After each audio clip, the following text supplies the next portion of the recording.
marki. Kristinn Torfason úr FH átti besta afrek karlmanns á mótinu þegar hann stökk 7,82 metra. Besta afrek kvenna átti hins vegar Hafdís Sigurðardóttir úr HS Þ sem halaði 1020 stigum í 100 metra hlaupinu þar sem hún kom í mark á 11,96 sekúndum. Það var ekkert svo erfitt eða neitt þannig, ég bara tók þetta frekar létt, en fína erfiðar aðstæður, það var leiðilegt, en alltaf gaman að vinna. ÍR var þó bikarmeistari 3. árið í röð. ÍR hlaut 170 stig í samanlögðu, en FH urðu bikarmeistari í karlaflokki með 93 stig. ÍR vann bikarmeistaratitilinn í kvennaflokki með 86 stig. Ég sjá það að ég aldursforseti í kvennaflokki og ég bara 22.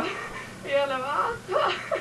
Tveir íslenskir frjálsíþróttamenn hafa þegar tryggt sig inn á Ólympíuleikana næsta sumar.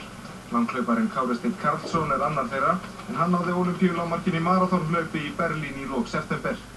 Þótt ótrúlegt megi virðast var maraþonið fyrsta heila maraþonhlaup Kára Steins, en hann setti jafnframt Íslandsmet með því að hlaupa á 2 klukkustundum, 17 mínútum og 12 sekúndum. Kári Steinn, sem bætti 26 ára gamalt Íslandsmet Sigurðar Péturs Sigmundssonar, verður fyrsti íslenski karlmaðurinn til að hlaupa maraþon á Ólympíuleikum. Ég var að hlaupa rosalega vel fyrstu svona 30-34 kilometrana, svo fæ ég kramp eftir 34 kilometri í báða kálfa.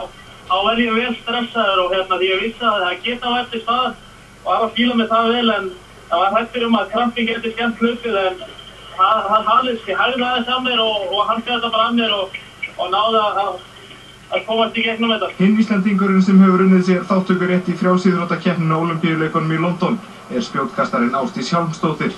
Hún náði lágmarkinu þegar hún kastaði 59,12 metra á móti í Laugardal í ágúst.